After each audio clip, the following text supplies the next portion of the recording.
प्रधानमंत्री नरेंद्र मोदी आज सुबह 10 बजे म्यांमार के लिए रवाना होंगे। मोदी म्यांमार में 12वें आसियान भारत शिखर सम्मेलन में शिरकत करेंगे। इसके बाद 13 नवंबर को प्रधानमंत्री 9वें पूर्वी एशियाई सम्मेलन में हिस्सा लेंगे। म्यांमार में नोबेल पुरस्कार विजेता आंग सान सू की से भी मुलाकात करेंगे।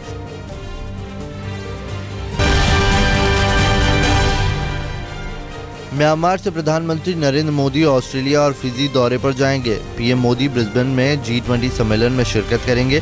ऑस्ट्रेलिया के प्रधानमंत्री टोनी अबॉट से प्रधानमंत्री मुलाकात करेंगे। ऑस्ट्रेलिया में मोदी भारतीय मूल के लोगों से भी मिलेंगे।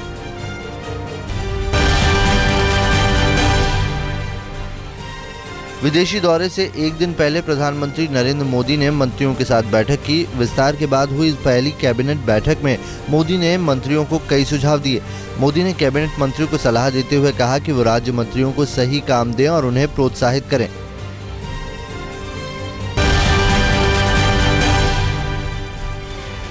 बीस मिनट तक मंत्रियों के साथ चली इस बैठक में प्रधानमंत्री ने कहा कि संसद सत्र में सवाल जवाब के लिए मंत्री तैयार रहें, आपस में मिलकर सभी काम करें। सूत्रों के मुताबिक मोदी ने इस बैठक में सचिन तेंदुलकर की भी जमकर तारीफ की। उन्होंने कहा कि सचिन ने स्वच्छ भारत अभियान में अच्छा काम किया है। अपने मंत्रिमंडल में टेंटेड लोगों का हटाना तो उनके अपने हाथ में है, कम से कम उसका फैसला ये खुद क्यों नहीं कर सकते। आज हम लोग ये जानना चाहते हैं कि वो 13 मंत्री जो थे उनको आपने क्यों नहीं हटाया, उसके ऊपर से नए इस प्रकार से मंत्री आप क्यों ले आए। जेपी नड्डा जी एक भ्रष्टाचारी ऑफिसर को बचाना चाहते थे, इसलिए उन्होंने संजीव चतुर्वेदी को हटा दिया। अगर नरेंद्र मोदी सरकार ईमानदार होती तो वो क्या करती, वो संजीव चतुर्वेदी को वापस बहाल कराती, जेपी नड्डा को डांटती। वित्त मंत्री अरुण जेटली ने कांग्रेस और आम आदमी पार्टी के आरोपों को सिरे से खारिज कर दिया है। उन्होंने कहा कि बहुत लोगों पर है राजनीतिक आंदोलन से जुड़े केस। जेटली ने कहा कि गिरिराज सिंह पर कोई मुकदमा नहीं है, जबकि रामशंकर कटेरिया पर अखिलेश सरकार ने फर्जी केस दर्ज किया है।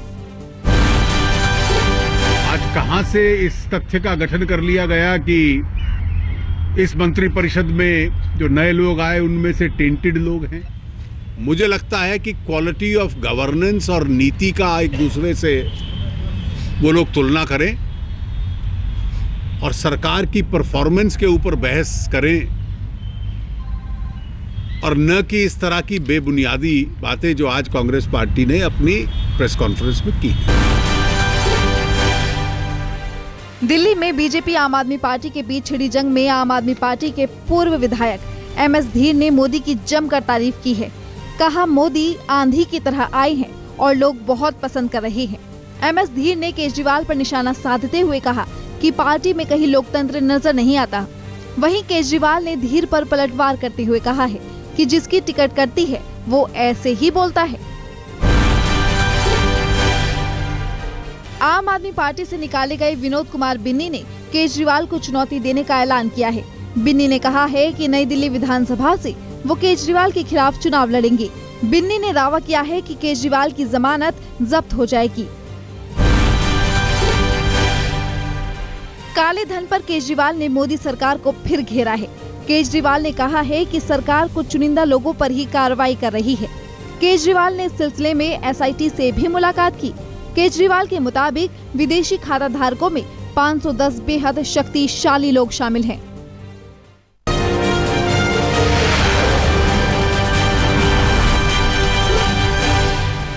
महाराष्ट्र की सियासत में नया मोड़ आ गया है। शिवसेना महाराष्ट्र विधानसभा में विपक्ष में बैठेगी। पार्टी ने विधानसभा सचिव को औपचारिक रूप से चिट्ठी सौंपकर स्पष्ट कर दिया है कि वो न तो बीजेपी सरकार को समर्थन देगी और न ही सरकार में शामिल होगी। शिवसेना ने विपक्ष के नेता पद के लिए एकनाथ शिंदे का नाम प्रस्तावित किया है। 12 नवंबर यानी बुधवार को महाराष्ट्र विधानसभा में बीजेपी को बहुमत साबित करना है।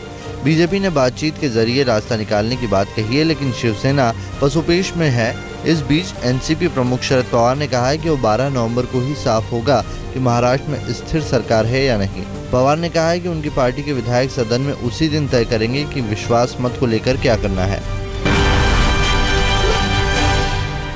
महाराष्ट्र में 228 सीटों वाली विधानसभा में बीजेपी के पास फिलहाल 121 एमएलए हैं, जबकि एनसीपी के पास 41 एमएलए हैं। बीजेपी को एनसीपी से समर्थन की उम्मीद है। बहुमत वाले दिन एनसीपी अगर सदन से वॉकआउट भी हो जाती है तो बीजेपी को फायदा हो जाएगा। शिवसेना की मांग पूरी नहीं होता देख उद्धव ठाकरे बीजेपी पर तंज कसने का मौका नहीं छोड़ रहे। उद्धव ने कहा है कि मच्छर के काटने से डेंगू होता है, लेकिन राजनीति में कौन किसे काट रहा है ये समझ में नहीं आ रहा। उन्होंने कहा कि डेंगू के मच्छर उच्च तबके के होते हैं, अभी उन्हें साफ करने की बारी है। बीजेपी पवार पर निशाना साधते हुए उद्धव ने कहा कि इशरत जहां को निर्दोष करार देने वाले और कच्चा वाले कहकर पुकारने वालों के साथ बीजेपी को मंजूर हो सकता है, शिवसेना को नहीं है। उद्धव ने कहा कि महानगरपालिका पर कुछ लोगों की नजर है, लेकिन वहां पर भगवा ही फहराता रहेगा। सरकार पाडलं कारण मला वाटतं तेव्हा ते लोकसभेमध्ये विरोधी पक्षनेते होते। सरकार पाडल्यानंतर त्यांना जेव्हा पत्रकारांनी विचारलं की आता सरकार बनवा, नाही मी फक्त मोड तांबा पितळवर आहे। सरकार पाडण्याची जबाबदारी होती, मी पाडू शकतो, मी बनवू शकणार नाही, म्हणे बनवण्याचं काम माझं नाही। आणि आता ते स्थिर सरकारसाठी भाजपला पाठिंबा देतात। उद्धव ठाकरे ने पवार पर किया हमला, कहा पवार सरकार गिरा सकते हैं, बना नहीं सकते। उन्होंने कहा कि जो पवार बीजेपी को समर्थन देने की बात कर रहे हैं, उन्होंने ही वाजपेयी सरकार को 1 वोट के लिए गिरा दिया था। शिवसेना के साथ गठबंधन पर अरुण जेटली ने दिया बयान, कहा कुछ समस्याओं का हल खुद ब खुद निकल जाता है। राजीव प्रताप रूडी ने भी शिवसेना से बातचीत जारी का किया जिक्र।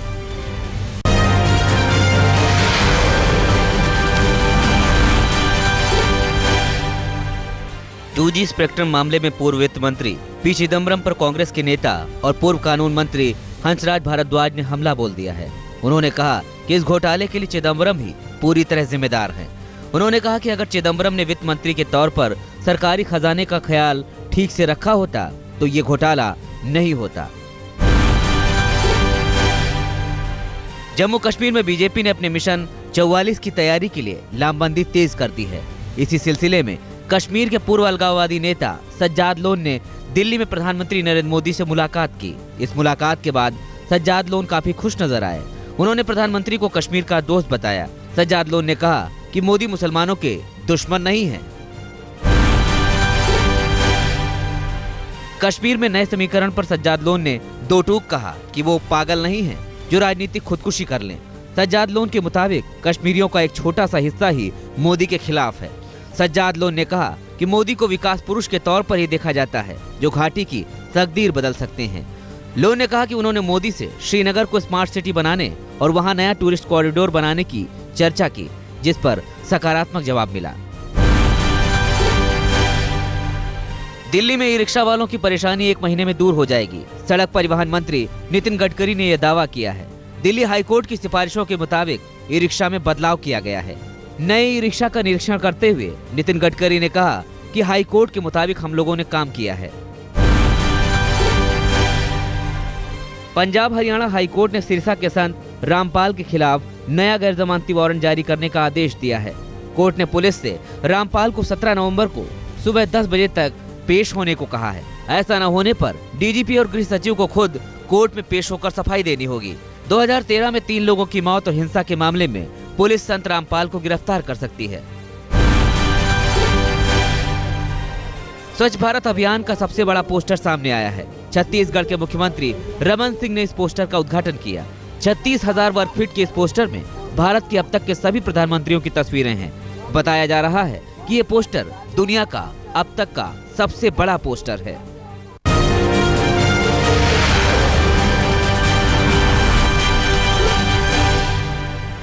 पश्चिम बंगाल के जलपाईगुड़ी में टीएमसी और बीजेपी के कार्यकर्ताओं के बीच झड़प हुई। इस झड़प के बाद चाय बागान में काम करने वाले लोगों के समर्थन में उतरी बीजेपी ने 12 घंटे की हड़ताल का ऐलान कर दिया। चाय बागान में काम करने वाले लोग मजदूरी बढ़ाने की मांग कर रहे हैं। कोलकाता में एनआईए दफ्तर के बाहर धमाके के बाद अफरा तफरी मच गई। वर्धमान ब्लास्ट की जांच कर रही एनआईए का दफ्तर सीआरपीएफ कैंप में है। विद्यानगर इलाके में स्थित इस कैंप ऑफिस में वर्धमान ब्लास्ट के सरगना साजिश और दूसरे गिरफ्तार संदिग्धों से पूछताछ हो रही है। पश्चिम बंगाल के मिदनापुर में एक बार फिर पुलिस वालों को निशाना बनाया गया है। कोलघाट पुलिस स्टेशन के 2 कांस्टेबल्स पर असामाजिक तत्वों ने हमला बोल दिया। ये पुलिस वाले तलाशी के सिलसिले में तफ्तीश पर गए हुए थे। पुलिस ने इस मामले में 2 लोगों को गिरफ्तार किया है। असम के चिराग जिले में तलाशी के दौरान सुरक्षा बलों ने भारी मात्रा में असलहा जब्त किया। हथियारों की तस्करी करने वाले 4 लोगों से सुरक्षा बलों को अत्याधुनिक 1 राइफल, 4 मैगजीन, 100 जिंदा कारतूस, 10 हैंड ग्रेनेड के साथ कई पिस्टल भी मिले हैं। सुरक्षा बलों ने कई आपत्तिजनक दस्तावेज भी बरामद किए। असलहा और विस्फोटक नागालैंड से निचले असम के लिए ले जाए जा रहे थे। झारखंड के लातेहार में सुरक्षा बलों को अहम कामयाबी हाथ लगी है। नक्सलियों के खिलाफ चलाए जा रहे अभियान में सुरक्षा बलों ने 1745 डेटोनेटर, 154 प्रेशर कुकर समेत भारी मात्रा में बम बरामद किया है। सीआरपीएफ के कोबरा कमांडो झारखंड पुलिस के साझा ऑपरेशन में इस अभियान को चलाया जा रहा है। लातेहार के एसपी माइकल राज ने कहा है कि नक्सलियों के खिलाफ हमारी ये मुहिम जारी रहेगी। तमिलनाडु के मदुरई में 11 देसी बम मिलने से सनसनी फैल गई है। बम कूड़ेदान में पड़े हुए थे। पुलिस के मुताबिक इसमें स्थानीय बदमाशों का हाथ हो सकता है। एक महिला ने पुलिस को इसकी सूचना दी। मदुरई तमिलनाडु का 3रा सबसे बड़ा शहर है।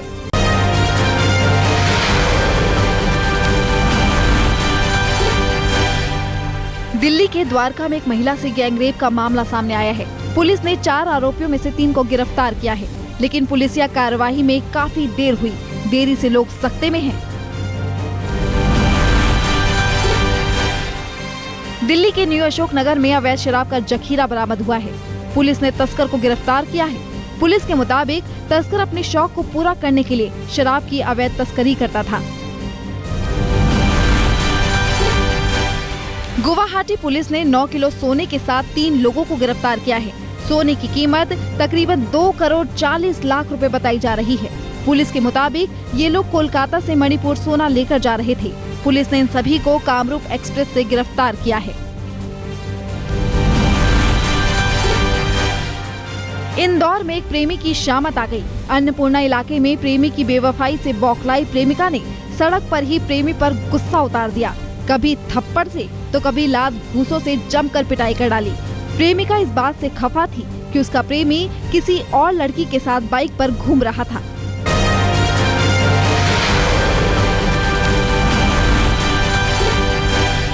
दिल्ली में तेज रफ्तार का कहर थमने का नाम नहीं ले रहा है। आश्रम फ्लाईओवर पर एक तेज रफ्तार पल्सर बाइक डिवाइडर से टकरा गई, जिसमें एक युवक की मौत हो गई, जबकि दूसरा गंभीर रूप से घायल हो गया। मरने वाले शख्स का नाम निरंजन है, जो गाजियाबाद का रहने वाला है। दिल्ली पुलिस ने एक ऐसे गैंग को गिरफ्तार किया है जो मुंबई से सिर्फ लूटपाट करने के लिए दिल्ली आते थे। इस गैंग के लुटेरे सीसीटीवी कैमरे की मदद से पकड़े गए। ये लुटेरे दिल्ली से 5 लाख रुपए लूटकर ट्रेन से मुंबई भाग रहे थे। नागपुर के चर्चित अक्कू यादव हत्याकांड में सभी 18 आरोपियों को बरी कर दिया गया है। अदालत को हत्या का सबूत नहीं मिला। कई हत्याओं और रेप के आरोपी अक्कू यादव को तकरीबन 200 महिलाओं की भीड़ ने 13 अगस्त 2004 को भरी अदालत में चाकुओं से गोद डाला था।